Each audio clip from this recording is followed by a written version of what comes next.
Long before the White House, Jimmy Carter was a peanut farmer in Plains, Georgia, seen here working the fields with his sons in the 1960s. He took over the family business after his father's passing, building it up before ever running for governor. Before refrigerators were common, the Iceman was a daily visitor and popular enough to cause concern among husbands away at work. His job required physical strength, making him a topic of neighborhood gossip in the 1920s. On the set of Rebel Without a Cause, James Dean and Natalie Wood share a playful moment between takes. Their off-screen antics provided a brief escape from the intense drama they were creating on film. Fresh off her success as Wonder Woman, Lynda Carter focused on her music career in the early 80s. This 1982 portrait was taken around the time she released her album Portrait, showcasing her talents as a singer. For the Seinfeld episode The Contest, Larry David secretly pitched the risky story to network executives, never writing the idea on his public office whiteboard. The gamble paid off, leading to one of the most talked about episodes in sitcom history. Just days after brutal house-to-house fighting to capture the French town of La Haye-du-Puy in July 1944, these soldiers of the 79th Division share a bottle of wine. They're sitting amidst the rubble of the very streets they had just fought for. A Soviet soldier returns home in 1945, his daughter running to greet him after years of war. This single photograph came to symbolize the relief and joy felt by families across the nation at the conflict's end. In 1932, wealthy passengers board the Pan Am Sikorsky S-40,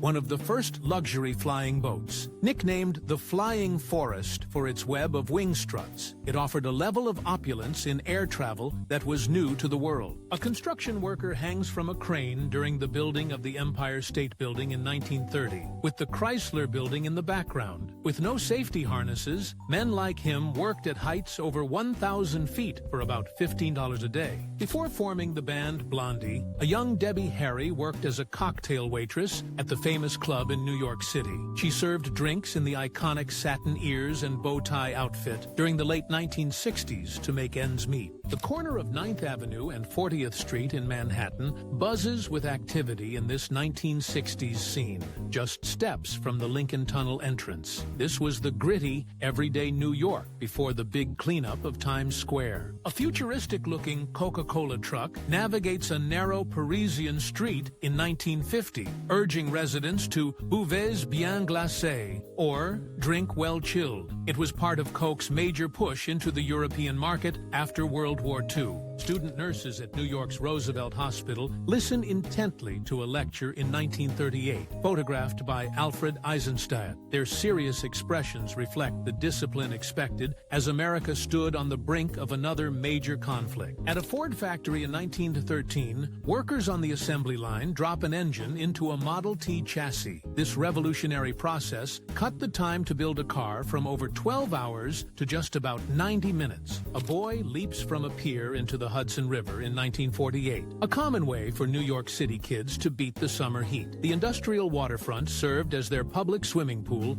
long before the city cleaned up the river. An aerial view of Coney Island on July 4th, 1946, shows a sea of people celebrating the first summer of peace after World War II. For millions of Americans, flocking to the beach was a way to finally unwind after years of war and sacrifice. In 1980, Atari held the first National Space Invaders Championship, drawing over 10,000 competitors from across the country. The event is now considered the world's first major esports tournament, proving video games could be a spectator sport. A beach trip around the year 1900 looked quite different, with women wearing full-length dresses and men in dark suits and bowler hats. Getting a tan was not the goal, as pale skin was considered a sign of high society. Seeing a price of 48 cents for a gallon of unleaded gas was a painful reality for drivers during the 1970s oil crisis. Those long lines and high prices at the pump became a defining memory for a whole generation of Americans. In 1909, a group of 66 families pooled their money to purchase a plot of sand dunes in what was then Ottoman Palestine. They named their new settlement Tel Aviv, which translates to Spring Hill, unknowingly laying the foundation for a major modern city. During the 15th and final round of their 1971 Fight of the Century, Joe Frazier landed a legendary left hook that sent Muhammad Ali to the canvas. That single punch sealed Frazier's victory in one of the greatest boxing matches of all time. Hollywood star James Stewart, seen here in his Army Air Forces uniform, sits with Ginger Rogers at a 1942 dinner. A decorated pilot, Stewart flew combat missions over Europe, putting his acting career on hold to serve during World War II.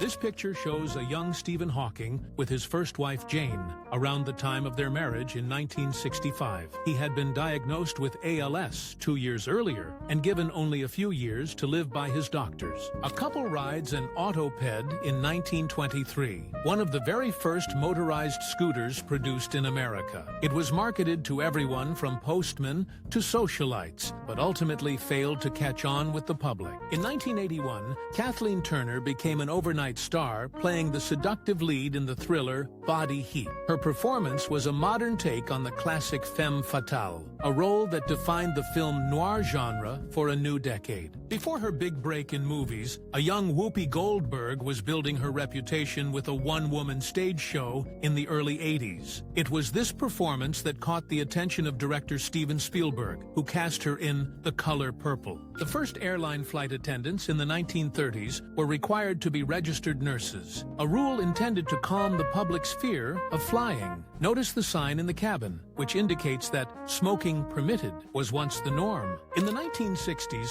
flight attendant uniforms became a key part of airline marketing, with many airlines hiring top fashion designers. These colorful and stylish outfits were meant to project an image of glamour and sophistication during the jet age. President Ronald Reagan and Emperor Hirohito stand together during a state visit to Tokyo in 1983. The visit was a key diplomatic effort to strengthen the U.S.-Japan alliance and ease trade tensions during the Cold War. Marilyn Monroe rides the New York City subway in 1955, part of a photo series where she tried to move through the city without being recognized. She was attempting to shed her Hollywood persona and embrace the life of a regular New Yorker. A local woman known as Camberly Kate dedicates her life to caring for stray animals in her English town in 1962. She became a beloved local figure, making her rounds every day with a cart full of dogs she had rescued. An early electric delivery truck from the 1920s advertises Carrie's Ice Cream with a simple slogan, "Eat a plate of ice cream every day." The solid rubber tires and tiller steering show just how far automotive technology has come. The moment news of Joseph Stalin's passing reached Washington, D.C. in 1953, this restaurant owner put up a sign offering free borscht in celebration. It was a raw and immediate reaction shared by many who had fled Soviet oppression. A group of samurai poses for a photograph in the late 1800s, a period when their warrior class was being phased out by a modernizing Japan. This photo captures the last generation of men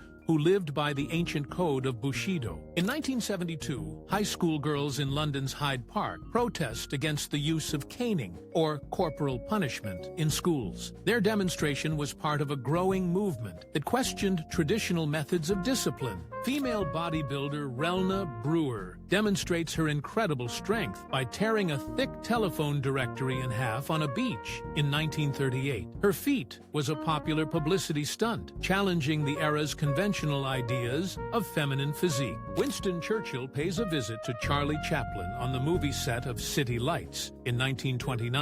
The two famous Englishmen, one a statesman and the other a comedian, shared an unexpected and long-lasting friendship. Singer Nat King Cole enjoys a day at Disneyland with his son, Nat Kelly Cole, shortly after the park opened in the late 1950s. The photo captures a simple family moment for the music star in front of the iconic iconic Sleeping Beauty castle. Between 1948 and 1952, the White House was completely gutted, with only the exterior walls remaining. A new steel frame was built inside to save the historic building from collapsing, a massive project hidden from public view. A streamlined PCC streetcar, common in many American cities, navigates a corner in a 1950s color photograph. This view from above captures the mix of public transit and classic cars that defined urban life at the time. The director of the Belgrade Zoo tries to coax a runaway chimpanzee named Sammy down from a rooftop in 1988. Sammy's escapes made him a local folk hero, with citizens rooting for the chimp over the authorities trying to capture him. A young boy gets his first look at television through an appliance store window in 1948. Before TVs were in every home, scenes like this were common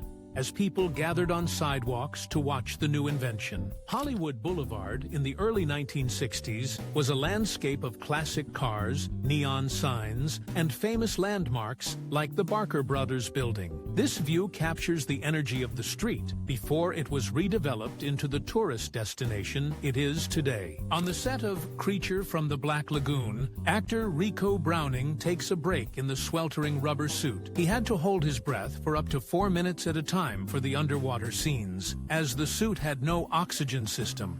In 1951, a group of American models on a trip to Italy take a break on some steps in Florence. The photo was part of a Life magazine story by Nina Leon showcasing the interactions between vibrant Italian street life and the visiting Americans. Pacific Southwest Airlines, PSA, flight attendants pose with a lucky passenger beside a new El-10 TriStar jet in the early 1970s. The airline was famous for its colorful short-skirt uniforms and playful image, a marketing strategy that was common during the jet age. Photographer John Vachon captured this high-angle view of a Chicago train platform for the Farm Security Administration in the summer of '41. His image documented the daily grind of American life, complete with a sea of straw hats, just months before the country would be plunged into war. Inside the Mercedes-Benz factory in Sindelfingen, Germany, workers assembled the new 220 model sedan in 1951. This assembly line was a key part of Germany's post-war industrial recovery, producing luxury cars for a world getting back on its feet. A 22-year-old Hillary Rodham is pictured here in 1969, the year she graduated from Wellesley College. Before she was a First Lady or a Secretary of State, she was a student activist known for her strong opinions and distinctive glasses. Southwest Airlines broke the mold in the early 70s by outfitting its flight attendants in these famous short shorts and go-go boots. It was a bold marketing move to make the new, low-cost airline stand out from its more conservative competitors, and it definitely got people talking.